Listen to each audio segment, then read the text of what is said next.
कि कुरान रसूल का है, शरीयत रसूल की,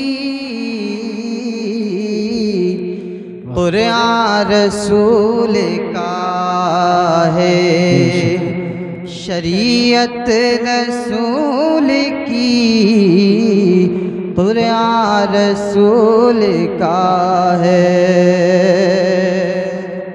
कुरान रसूल का है, शरीयत रसूल की, शरीयत रसूल की,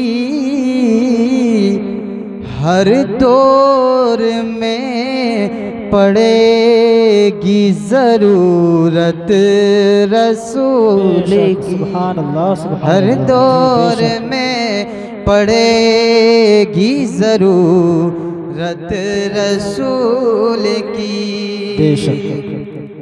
और कुरान पाक आले नबी उसवे रसूल, कुरान पाक आले नबी उसवे रसूल, कुरान पाक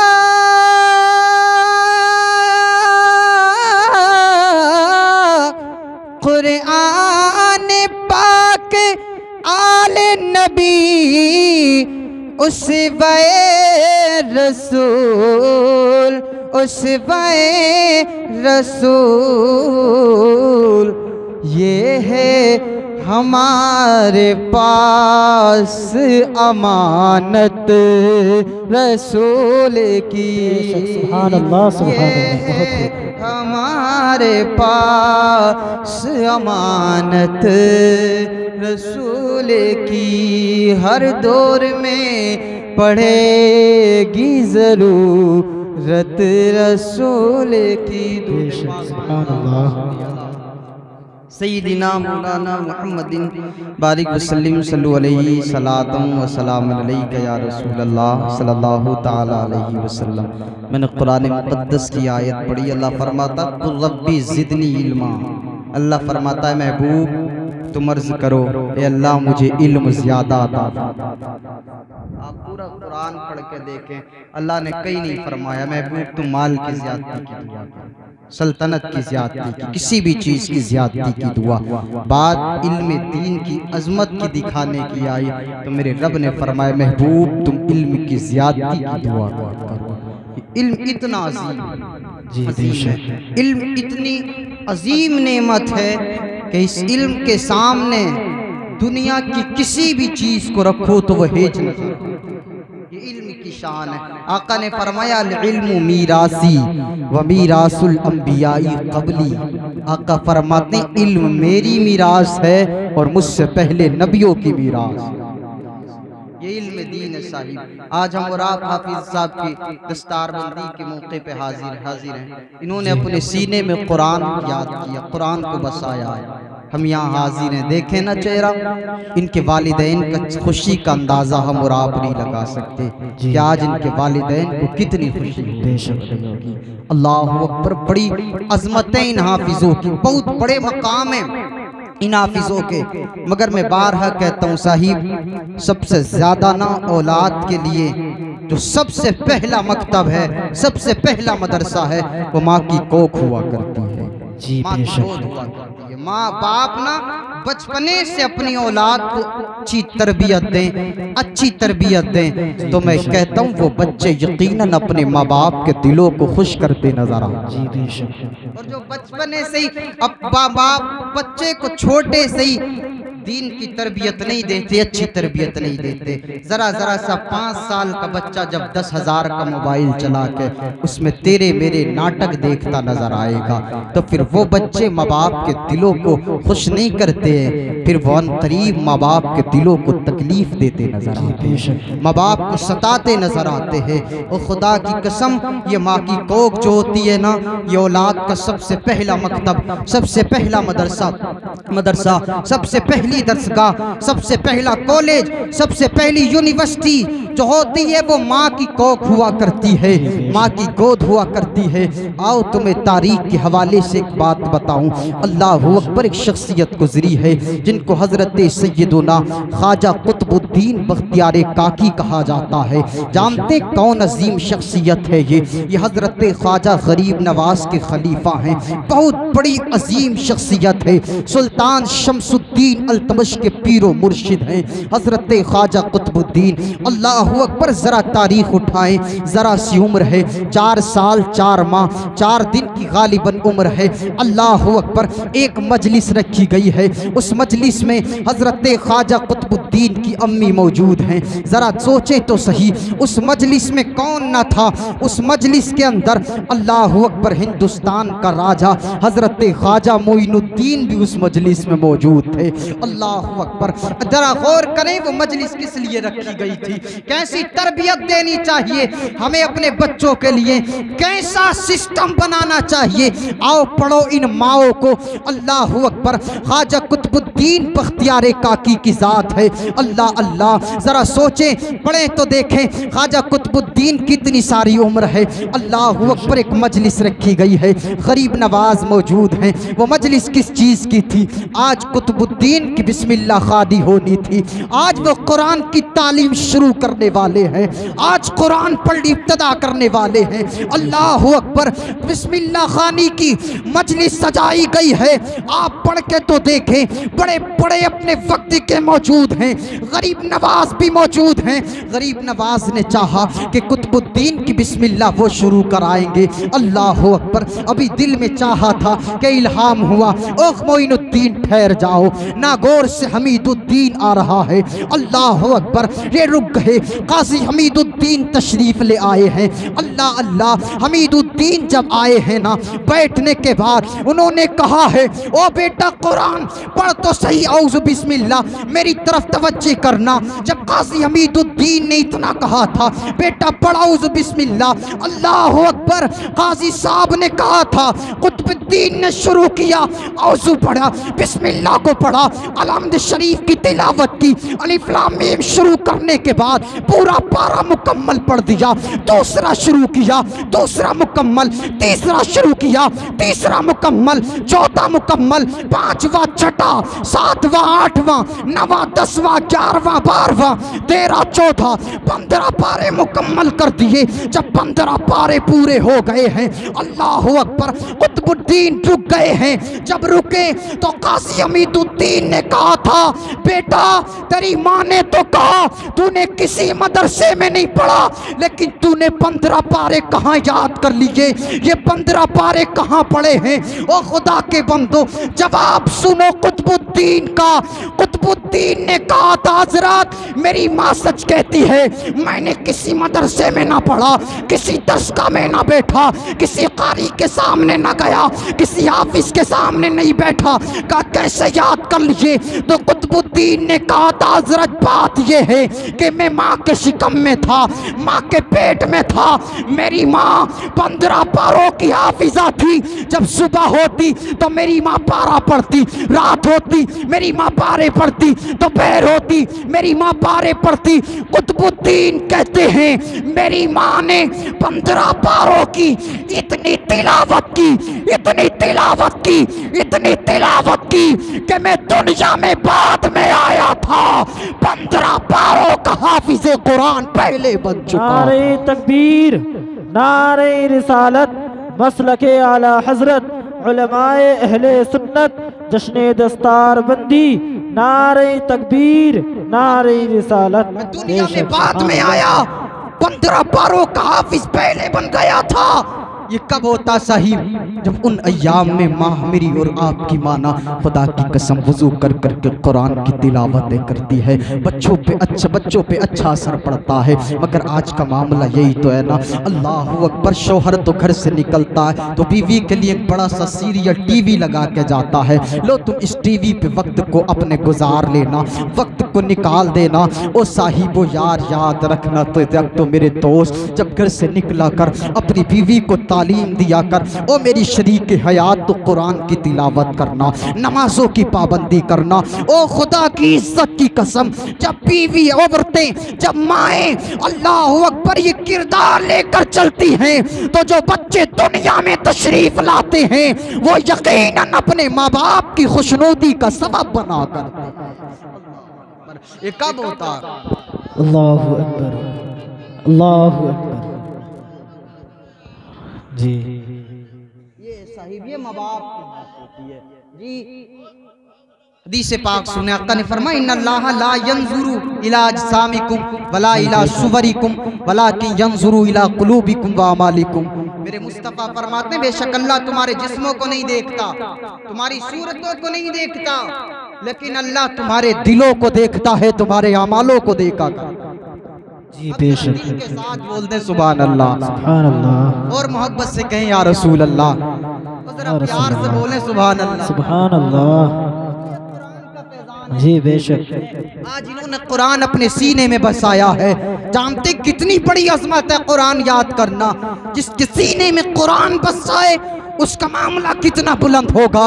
याद रखो, मेरे नबी ने हदीस में फरमाया कल क़यामत के दिन हाफिज कुरान, जो कुरान की हिल्लत और हुर्मत पे अमल करके जिंदगी गुजारता है, मेरे नबी फरमाते हैं कल क़यामत के दिन एक हाफिज कुरान अपने घर वालों में से 10 ऐसे लोगों को दोज़ख से जन्नत में ले जाएगा कि जिनके ऊपर अल्लाह ने दोज़ख को वाजिब करा।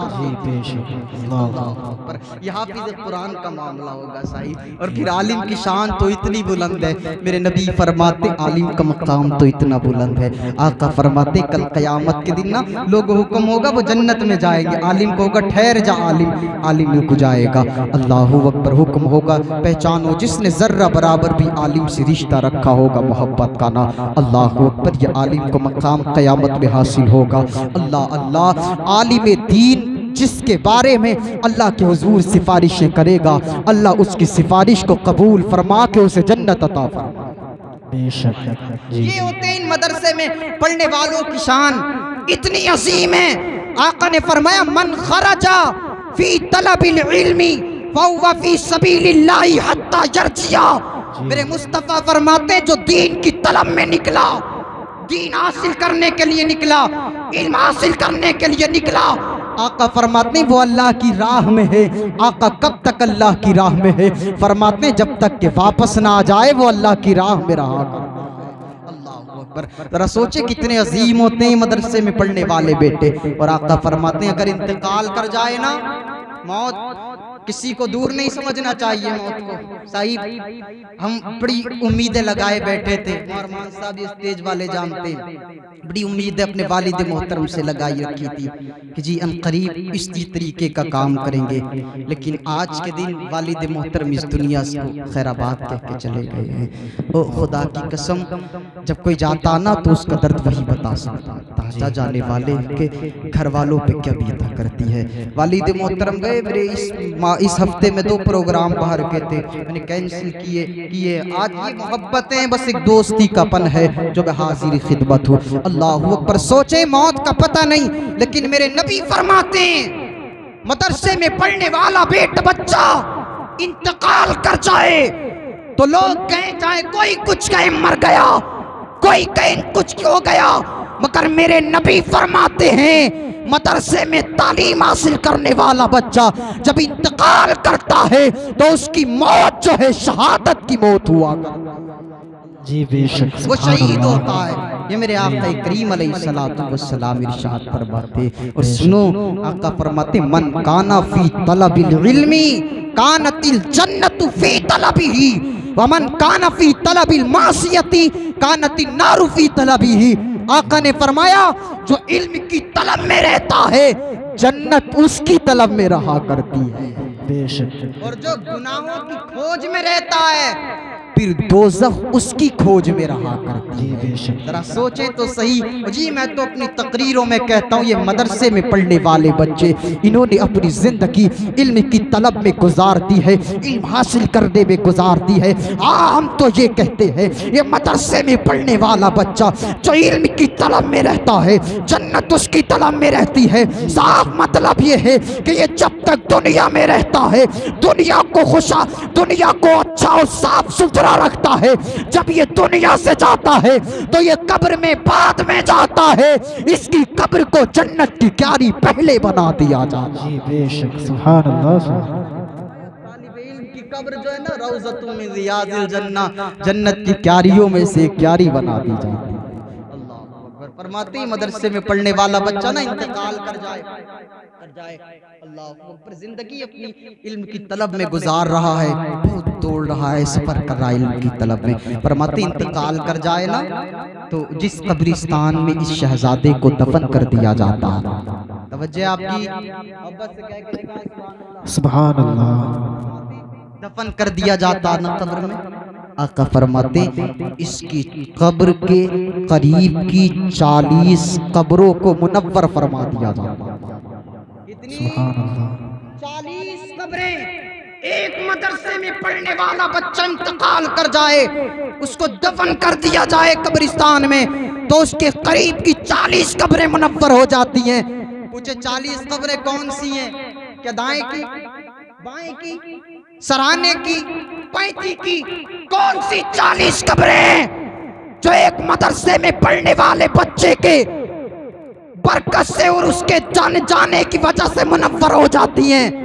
फरमाते 40 कब्रें दाएं की, 40 कब्रें बाएं की, 40 कब्रें सरहाने की, 40 कब्रें पैती की। ओ खुदा की इज्जत की कसम, यार ये मदरसे के बच्चे होते हैं जब कब्रिस्तान में दफन कर दिया जाए। और मैं तो यूँ कहता हूँ ये हिंदुस्तान में रहे तो हिंदुस्तान में जमीन के ऊपर रहे तो जमीन के ऊपर चलने वालों के लिए रहमत बनते हैं, और जमीन के अंदर चले जाते हैं तो कब्र वालों के लिए रहमत बन जाया। बेशक। सुभान अल्लाह। नारे तकबीर, नारे रिसालत, जश्न दस्तार बंदी, जश्न दस्तार बंदी, नारे तकबीर, नारे रिसालत। ये होते हैं मदरसे में पढ़ने वाले बच्चे। जी ये होते हैं बच्चे, इनकी शान इतनी बुलंद है।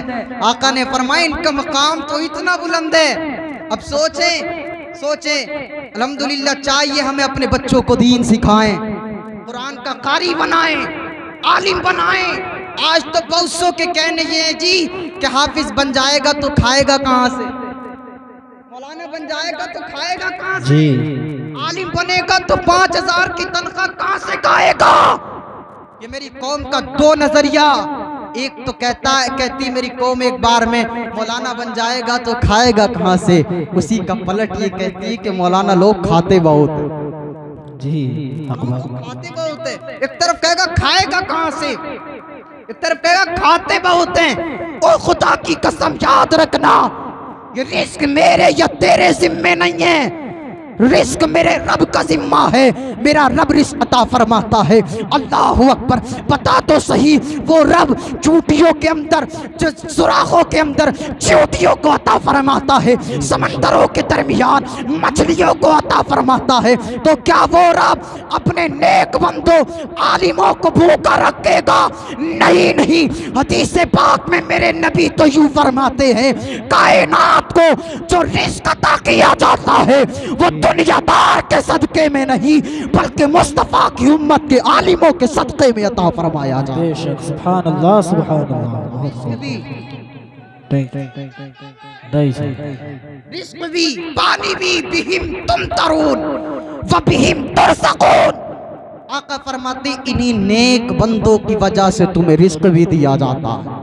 तुम्हें पानी भी दिया जाए। जी बेशक। यही वो आलिमों की उलमा की मुकद्दस जमात है। अल्लाहु अकबर, जरा सोचा तो करे। और साहिब मैंने कुरान मुकद्दस की आयत पढ़ी थी, कुर रब्बी ज़िदनी इल्मा। ए महबूब आप अर्ज करे, ए महबूब तुम अर्ज करो, अल्लाह मुझे इल्म ज़्यादा अता फरमा। मैं इल्म ही के ताल्लुक से चंद बातें और करूँगा और फिर रुखसत होऊंगा। जरा सोचे तो सही, इल्म दीन कितना अजीम है। ये हाफिज साहब बने हैं, कितना अजीम इन्होंने काम किया है। एक हदीस पाक और सुने, मेरे नबी ने फरमाया, जिसने कुरान का एक हर्फ पढ़ा, अल्लाह एक हर्फ पढ़ने के सब वजह से सदक़े में उस बंदे को 10 नेकियां अता फरमाता। जी बेशक। कितनी? 10 नेकियां। एक बार एक हर्फ पढ़ता तो जी, जिसके सीने में पूरा कुरान बसा हो, उसकी अजमतों का अंदाजा कौन लगाएगा? जी कौन लगाएगा उसकी अजमतों का अंदाजा? मगर मामले ये है ना, अगर चंद लोग ना शूट और बूट वाले हों और वहां से गुजरने वाली मेरी मस्जिद का इमाम आलिम दीन होना, हाफिज कुरान, तो शूट बूट वाला समझता ये तो एक बेवकूफ लोग गुजर रहे हैं। वो समझता ही नहीं है ये कौन गुजर रहे हैं, उसे पता ही नहीं है। मदरसे के बच्चे गुजर, अरे यतीम गुजर रहे हैं, उसे पता ही नहीं है ये कौन है। मेरे नबी ने फरमाया, आज इंसान कितनी अपनी बुलंदियों पे नाज करेगा, तो इंसान को इतनी बुलंदी है कि अगर वो ज्यादा ही बड़े लेवल कमाने वाला है तो उसके पैरों के नीचे सुर्ख रंग की कालीन बिछा दी जाती है। फुला जी आ रहे, उनके पैरों के नीचे सुर्ख रंग की कालीन है। ये बहुत बड़े ओहदे वालों को मिला करती है, ये दुनिया के ओहदे हैं। मगर खुदा की कसम बताओ, ये मदरसे में पढ़ने वाले बच्चे वो हैं जिनके कदमों के नीचे ये कालीन की हैसियत नहीं, ये दुनियादार की किसी चीज की हैसियत नहीं। ये जब कदम निकालते हैं पढ़ने के लिए तो इनके कदमों के नीचे अल्लाह के फरिश्ते अपने परों को बिछा दिया कर। जरा सोचे इनकी अज़मतें कितनी बुलंद है। ये कदम निकालते हैं तो इनके कदमों के नीचे अल्लाह के फरिश्ते अपने परों पे बिछा दिया करते हैं। अल्लाह अकबर, ये हाफिज कुरान है। पर बातें हाफिज कुरान ना, कल क़यामत के दिन, कल क़यामत के दिन हाफिज कुरान के वालिदैन के सरों पर इतना चमकता दमकता ताज रखा जाएगा कि जिसकी चमक के सामने ये आसमान का सूरज भी फीका पड़ जाएगा। जी बेशक। उसकी चमक मशरिक व मगरिब में फैल जाए। ये हाफिज कुरान के वालिदैन का मामला होगा तो फिर बताओ, फिर हाफिजों का मामला कितना बुलंद होगा, फिर खुद हाफिज कुरान का मामला कितना बुलंद होगा। अल्लाह अकबर। हमने तो जहाँ तक पढ़ा है, मेरे नबी फरमाते हैं, हाफिज को हुक्म होगा, जा जन्नत में जा, कुरान पढ़ता जा, कुरान की तिलावत करता जा। वो तिलावत करेगा, फरमाते आखिरी तिलावत जहाँ मुकम्मल होगी, हुक्म होगा, तेरी मंजिल ये है। ओ खुदा की इज्जत की कसम, मैं कहता हूँ दुनिया के सारे ओहदे एक तरफ हैं, लेकिन कुरान के हिफ्ज का ओहदा सबसे अलग नजर आया। नारे तकबीर, नारे रिसालत, मसलके आला हजरत, जश्न दस्तार बंदी, नारे तकबीर, नारे रिसालत। ये हाफिजों के मामले, ये हाफिजों के बका में। जी एक बात और बता दूं, ये हिफ्ज जो होता है ना, जहन की बुनियाद पे होता है। जिसका जितना जहन तेज होता है और फिर मुस्तफ़ा की अता से होता है, समझ रहे, इतनी इंसान इसको याद करता है। लेकिन आओ बरेली के इमाम अहमद रजा खान को, तो बरेली के रजा ने भी कुरान को याद फरमाया। कब याद फरमाया जानते हैं आप? कब याद फरमाया? एक बात और मैं यहाँ बता दूं, आज तो ना हाफिज साहब को मुफ्ती साहब कह दिया जाए तो हाफिज साहब ये नहीं कहते हजरत में मुफ्ती नहीं हूँ, मुझे मत कहा जाए। मुफ्ती साहब मौजूद हैं, किसी मुफ्ती को जो हाफिज ना हो हाफिज कह दिया जाए तो मुफ्ती साहब ये नहीं कहते हजरत में हाफिज नहीं, मुझे हाफिज ना कहा करो, मुझे हाफिज ना कहो। बरेली के इमाम को किसी ने हाफिज लिख दिया। बरेली के आला हज़रत उस वक्त कुरान नहीं याद किया था, हिफ्ज नहीं था, हाफिज लिख दिया। तो मेरे बरेली के इमाम फरमाते, उसने हाफिज क्या लिखा, मेरा जी चाहता है कि मैं कुरान याद करूं और उसकी जबान को मुकम्मल फरमाऊं। जी इसको मुकम्मल फरमा दूं। कितना याद किया बरेली के रज़ा ने। कहते ईशा का जब वुजू करते थे ना, वुजू कर लिया ईशा का, और जमात कायम होने से पहले पहले बरेली के आला हजरत याद करके कुरान शरीफ को बंद फरमा दिया कर। जी बेशक। जमात खड़ी होने से पहले पहले कहते हैं बरेली के आला हजरत ने इतनी सी देर याद करते थे, कहते इतनी देर में फरमाया जाता है वो बरेली का रजा है जिसने 30 दिन के अंदर पूरा कुरान अपने सीने में महफूज फरमाया। जी बेशक, बहुत जी। अंदाजा लगाया जाए ना तो पूरा दिन भी नहीं बनेगा, सिर्फ घंटों की मिकदार में बरेली के आला हजरत ने कुरान याद फरमाया। शख्सियत का नाम बरेली का उस शख्सियत को आला हजरत कहा जाता है। मैं एक बात आला हजरत के ताल्लुक से और बताऊंगा, पहले थोड़ी सी बात मेरी इल्म दीन पर और आलिमों की इज्जत पे और सुन ले, फिर मैं अपनी बात खत्म करूंगा। सही भी आलिम है जिनके बारे में नबी ने फरमाया अकरिमुल उलमा फ इन्नहुम वरसतुल अंबिया। लोगों, उलमा की इज्जत किया करो, क्यों? क्योंकि ये अंबिया के वारिस हुआ करते हैं। जी बेशक। नबियों के जानशीन है ये आलिम, इनकी इज्जतें किया करो। अब सुने, हम और आप कितनी इज्जत आलिम की करते हैं, कितनी इज्जत करते हैं आलिम की। बताएं, किसी के घर में तीजा 10वां 20वां आना तो सब आलिम साहब याद आएंगे। हजरत फाता का इंतजाम बिल्कुल तैयार है, उसी घर में शादी है ना तो फिर आलिम साहब नजर नहीं आते। खुशी का मौका हो तो इमाम नजर नहीं आता। और हमने तो यहां तक देखा, सुने ये मेरे भाई दर्द पेश कर रहा हूं दिल का, सुने रमजान करीब है, तुम्हें क्या पता ये मदरसे कितनी मेहनतों से चलते हैं, कितनी मेहनतें करनी पड़ती है इन मदरसों के लिए, किस किस के सामने जाना पड़ता मदरसे के लिए, तुम्हें नहीं पता साहिब। यार याद रखा करो मेरी कौम के बेटू, मेरी कौम के शहजादों, ये आलिम होते हैं अपनी जात के लिए कभी किसी दुकान पे आलिम नहीं जाता, जब भी जाता है मुस्तफ़ा के दीन के वारिसों के लिए जाया करता है। अल्लाहू अकबर। लेकिन मेरी कौम कितनी इज्जत देती है अरमान साहब, कितनी इज्जत देती है। रमजान करीब है, देखना ना, अगर कोई शोरूम पे बैठा ना आराम से और देखा सीढ़ी से कालीम चढ़ता हुआ नजर आ रहा रमजान में, अल्लाह अकबर अपनी बातें और ज्यादा तवील कर देता है, अपनी गुफ्तगू को और बढ़ा देता। क्यों? ताकि आलिम साहब आके चंदे को ना कहने लगे, पैसे को ना कहने लगे। अरे मैं कहता हूँ यार, चंदा एक तरफ छोड़ दे, पैसा एक तरफ छोड़, तू अपनी किस्मत पे नाज ये किया कर कि आज दुकान पे चलने वाला तेरे या मेरे बाप का गुलाम नहीं, दुनिया का कोई चौकीदार नहीं आ रहा है, बल्कि आज तेरी दुकान पे आने वाला मदीने के ताजदार का वारिस दुकान पे चल रहा है। उसकी इज्जत के लिए खड़ा हो जाएगा, और उसकी इज्जत के लिए खड़ा होगा ना, फिर दुकानों में बेबरकतियां नहीं आएंगी, दुकानों में बरकतें आती। हारून रशीद कितने बड़े बादशाह हैं। हारून रशीद बैठे होते अपने दरबार में ना, हारून रशीद के दरबार में कोई आलिम आ जाता, वो बिल्कुल पेड़ की तरह सीधे खड़े हो जाया करते, सीधे खड़े हो जाते। एक बार दरबारियों ने कहा, ओ बादशाह आप आलिम के लिए खड़े होते, सल्तनत का दबदबा कम हो जाता। क्या सल्तनत का कम होता है? आप आलिम की इज्जत के लिए खड़े होते, रोबे सल्तनत चाहता है। अल्लाह अकबर इतना कहा था दरबारियों ने, खलीफा हारून रशीद ने कहा था, अच्छा अगर मैं आलिम की इज्जत के लिए खड़ा होता हूँ रोब कम होता है, तो सुनो रोब जाने के ही काबिल है। इसका साफ खुलासा ये है, हारून रशीद ने कह दिया, अगर मेरी खड़े होने की वजह से इज्जत सल्तनत का दबदबा कम होता है तो कम हो जाए, लेकिन मैं आलिम की इज्जत नहीं छोड़ूंगा। उसका बेनिफिट, उसका अजर ये मिला कि हारून रशीद का इतना बढ़ा कि आखिरी दम तक भी कोई यहूद और नसारा के बादशाह हारून रशीद का नाम सुनते थे तो थर थर कांपने लगा करते थे। बेशक काय से बड़ा ये आलिमों की इज्जत करने का उसको फैज मिला करता। जी बेशक। पर जरा सोचे साहिब, ये उलमा की इज्जत होती है, ये सिखाया ही उन्हें कि उलमा की इज्जत कैसे की जाए, यही हारून रशीद है ना जी। एक बार अपने दरबार शाहाने अंदाज में मामून रशीद इनका बेटा है वो भी मौजूद है, हजरत इमाम किसाई वहाँ पर मौजूद है। जानते कितना बड़ी शख्सियत है इमाम किसाई की। किराते सबा जो 7 किराते ना उनमें से एक किरात के रावी का नाम इमाम किसाई है।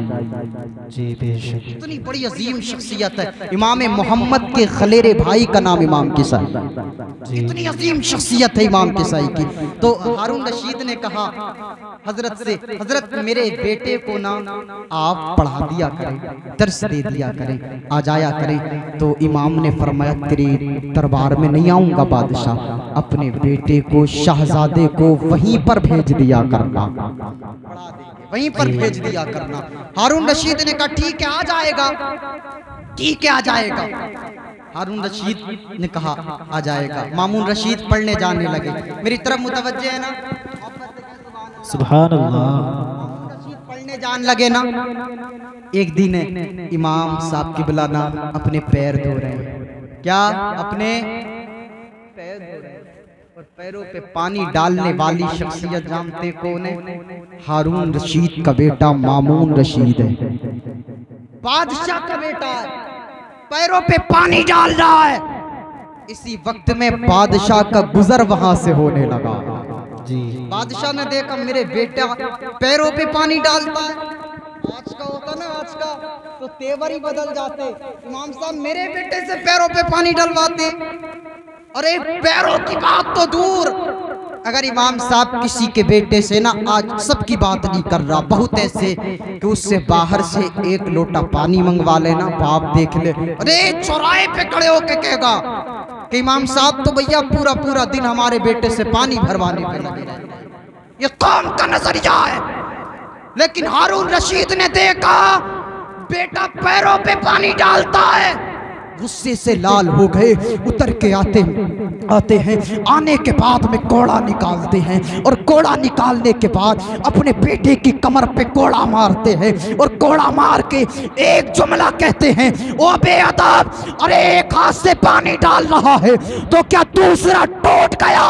अरे एक हाथ से पानी डाल और एक हाथ से आलिम के पैरों को धोता अपने आप। बेशक, सुभान अल्लाह, सुभान अल्लाह। साहिब ये अदब हुआ करते थे, तब आलिमों के इज्जत का फैजान भी मिला करता था, तब उनका फैज मिला करता था। अल्लाह अकबर। जरा हम सोच बदलेंगे ना, आज भी हमें उलमा का फैजान मिलता नजर आएगा, आज भी हमें मुस्तफ़ा के वारिसों का फैजान मिलता नजर आएगा। और साहिब तो ये इतनी अजीम शख्सियत है, अल्लाह अकबर। उलमा की अजीम वो अजीम शख्सियत है। मैं तो बारहा कहता हूँ, और मैंने पहले हदीस के जुमले पढ़ दिए कि इन उलमाए रब्बानियीन के सदके में अल्लाह बारिश अता फरमाता है, अल्लाह रिज़्क़ अता फरमाता है।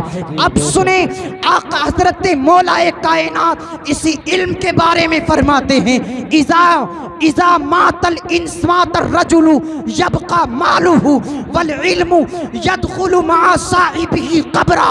मौलाए कायनात फरमाते जब इंसान मर गया, इंतकाल कर गया, आका हजरत अली फरमाते हैं तो उसका माल बाकी रह जाता है, उसका माल बाकी रह जाता है। किसी की कब्र में आज तक किसी ने कोई ऐसी तो नहीं कि किसी की कब्र में सांप कोई अटैची वगैरह हो, उसमें कोई अपना माल साथ में लेकर जाए, नहीं। मौलाए कायनात फरमाते माल बाकी रह जाता है। लेकिन इल्म कितना अजीम है, मोहब्बत से बोले सुभान अल्लाह। इल्म कितना अजीम है, माल तो बाकी रह जाता है, मगर मौलाए कायनात फरमाते हैं वल इल्मु यदखुलु मा साहिबिही क़ब्रा। फरमाते इल्म ऐसा है कि इल्म अपने आलिम के साथ उसकी कब्र के अंदर दाखिल हो जाता है। इल्म अपने आलिम के साथ उसकी कब्र में दाखिल हो जाता है। बेशक ये इल्म इतना अजीम है। और सुने, सिर्फ दाखिल हो कैसे ही नहीं, अब बताओ कोई कुरान का कारी हो, जब दुनिया से जाता है कुरान साथ में जाता है, तो ये हम और आपकी सोच है कि उसकी कब्र में ये होगा, उसकी कब्र में वो होगा। हम तो जो कहते हैं कुरान के ऊपर अमल करने वाला जब कब्र में जाता है तो कब्र में जाते ही उसकी कब्र को जन्नत की की क्यारी बना दिया जाता है और वो कब्र के अंदर आराम से रहता है। जिस्म न गलता है न फटता है, बल्कि जिस्म तो दूर उसका कफन तक मैला नहीं होता। एक आशिक ने कहा था ज़मीन मैली नहीं होती, ज़मन मैला नहीं होता, मोहम्मद के गुलामों का कफन मैला नहीं होता। जी बेशक, सुभान अल्लाह सुभान अल्लाह। बहुत खूब। इसके ऊपर अमल करके जाते हैं ना, फिर उनकी शान उनके मुकाम निराले होते। एक हदीस से पाक सुने और बस में बात खत्म कर दूं। आक़ा करीम अलैहिस्सलातु वस्सलाम के दीवानो नबी फरमाते इन्नल आलिमा यस्तग़फिरु लहू मन फिस समावाति व मन फिल अर्द वल हितानु फी जौफिल मा व इन्न फज़लल आलिमी अलल आबिद का फज़लिल क़मरि लैलतल बद्रि अला साइरिल कवाकिब व इन्नल उलमा वरसतुल अंबिया व इन्नल अंबिया लम युवर्रिसु दीनारम वला दिरहमा व इन्नमा वर्रिसुल इल्म फमन अखज़हु अखज़ बिहज़्ज़िन वाफ़िर। मोहब्बत से बोले सुभान अल्लाह। मेरे नबी फरमाते इन्नल आलिमा यस्तग़फिरु लहू मन फिस समावाति व मन फिल अर्द। बेशक आलिम कौन, जरा मोहब्बत से बोल के दिखाएं कौन, जरा प्यार से बोले कौन। बहुत से लोगों को तो आलिम का नाम लेने में लगता है कि अजीब बात होगी। मैं कह रहा हूँ ना, बारह में अपनी तकरीरों में कहता हूँ, मेरी कौम ने ना उलमा के तबके को बहुत छोटा समझ लिया, बहुत छोटा समझ लिया। आज नहीं पता चलेगा, खुदा की कसम क़यामत में इन आलिमों का मकाम देखेगा, इनकी शान कितनी बुलंद है। और ये ना समझे कोई जन्नत में चले जाएंगे तो आलिम की जरूरत नहीं पड़ेगी, जन्नत में जाके भी आलिम की जरूरत पड़ेगी, जन्नत में जाके भी आलिम की जरूरत पड़ेगी। अब सुने इसका तर्जुमा, इन्नल आलिमा यस्तग़फिरु लहू मन फिस समावाति व मन फिल अर्द। मेरे नबी फरमाते बेशक आलिम उसके लिए जो कुछ जमीनों में है और जो कुछ आसमानों में है, सारी की सारी चीजें इस्तिग़फार किया करती। जी बेशक, सारी चीजें दुआएं करती हैं। अब एक आलिम की दो चार लोग मस्जिद में मुखालिफ होकर चौराहे पे बद्दुआएं कर लें, आलिम साहब का घर फट हो जा, ये हो जा, वो हो जा, तो क्या दो चार लोगों की क्या काम करेगा। और मैं तो यूं कहता हूँ आलिमों को समझा क्या है, खुदा की इज्जत की कसम ये वो लोग होते, मैं बार अपनी तकरीरों में कह चुका, तुम क्या समझते हो, अरे ये दीन का दर्द लेके काम करते हैं, वरना ये तुम भी जानते हो कि 5-10 हज़ार में गुजारे इस दौर में नहीं होते। ये दीन का दर्द है सीनों में, अल्लाह अकबर। और उसका मामला ये है कि ये उस दर्द को सीने में रख के काम करते हैं, तो इनकी तनख्वाह अगरचे कम होती है, मगर रब उस पे इतनी बरकतें फरमा देता है कि जहाँ पर लोगों के 50,000 काम नहीं करते, वहां मेरी कौम के आलिम के 5,000 काम कर जाते हैं। ये काय का फैजान है, ये दीन में दर्द, दिल में दर्द है दीन का। जी बेशक, खशियत रब्बानी का फैजान इन पे बरसता है। अल्लाह अकबर। सुने तो सब दुआएं करते हैं, यस्तग़फिरु लहू मन फिस समावाति व मन फिल अर्द, ज़मीनों आसमानों की हर चीज, वल हितानु फी जौफिल मा, मछलियां पानी के दरमियान दुआएं करती हैं। अब बस से बोले सुभान अल्लाह। मछलियां पानी के दरमियान आलिम के लिए दुआएं करती है। आलिम की फजीलत इबादत गुजार पर।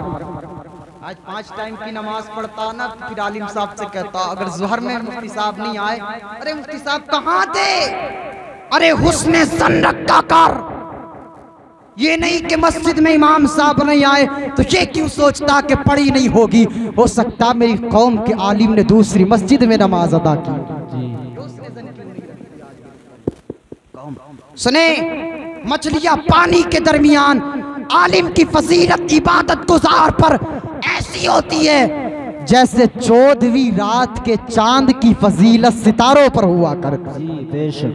जैसे 14वीं रात के चांद की फजीलत सितारों पर होती है। वइन्नल उलमा वरसतुल अंबिया, बेशक उलमा अंबिया के जानशीन हैं, और अंबिया ने ना अपनी वरासतों में दिनारों दिरहम नहीं छोड़ा, उन्होंने अपनी वरासतों में इल्म को छोड़ा है। तो जिसने इल्म हासिल किया उसने उनकी वरासतों का पूरा पूरा हिस्सा पा लिया। अल-उलमा वरसतुल अंबिया, उलमा अंबिया के जानशीन है। एक बार ये बात चल रही थी ना कि आलिम अफजल है या आबिद इबादत गुजार अफजल है। मेरे मुस्तफ़ा की बारगाह में पहुंचा तो नबी ने फरमाया फज़लुल आलिमी अलल आबिद का फज़ली अला अदना। मुस्तफ़ा फरमाते पूछते ये हो कि आलिम पे अफजल है या इबादत गुजार अफजल है? मेरे नबी फरमाते आलिम की फजीलत इबादत गुजार पर ऐसी है कि जैसे मेरी फजीलत तुम में सबसे अदना शख्स पर है। जी बेशक। मेरे मुस्तफ़ा फरमाते हैं साहिब तो ये आलिम दीन, ये मुस्तफ़ा करीम के वारिस हुआ करते हैं। 2 मिनट में एक बात सुन ले इल्म के ताल्लुक से और इसी पे बात अपनी ख़त्म कर दूँ। इल्म दीन कितना अजीम है, कितना अजीम है। एक बार ना मेरे मुस्तफ़ा तशरीफ फरमा, एक सहाबी हैं, आका ना उनसे बात कर रहे हैं, गुफ्तगू चल रही एक सहाबी से। इतने में बुलबुले सिदरा वही लेकर हाजिर हो गए, वही लेकर हाजिर हो गए। और जनाबे जिब्रील अमीन ने कहा आप जिनसे बात कर रहे हैं ना उनकी जिंदगी की एक साथ बाकी रह गई, उनकी जिंदगी की एक साथ बाकी रह। मेरे मुस्तफ़ा ने सहाबी से कहा ओ मेरे सहाबी तुम्हारी जिंदगी की एक साथ बाकी रह गई है। इतना कहना था ना, अल्लाह के पैगंबर के सहाबी ना तड़प गए, बेकरार हो गए, बेकरार हो गए। जब वो बेकरार हुए ना तो संभालते हुए कहते आका एक साथ बाकी रह गई है तो फिर मुझे हुक्म फरमाए मैं किस काम में मशगूल हो जाऊं जो बेहतर हो, किस काम में लग जाऊं आखिरी वक्त में जो अफजल हो। आप पढ़ें किस काम का मेरे नबी ने हुक्म फरमाया, किस काम के बारे में मेरे नबी ने बताया। आका फरमाते तू तालीम सीखने में मशगूल हो जा। मोहब्बत से बोले सुभान अल्लाह। इल्म सीखने में मशगूल हो जा। कहते वो इल्म सीखने लगे, इल्म को सीखने लगे। मगरिब से पहले पहले विसाल हो गया है, अल्लाह अकबर, उनका तो विसाल हो गया। लेकिन रावी कहते हैं अगर अगर इल्म से अफजल कोई और चीज होती तो मेरे मुस्तफ़ा उसका हुक्म फरमाते। पता चला इल्म और चीजों पे फजीलत रखता है, इसलिए कि इल्म जो है कुंजी है, कुंजी।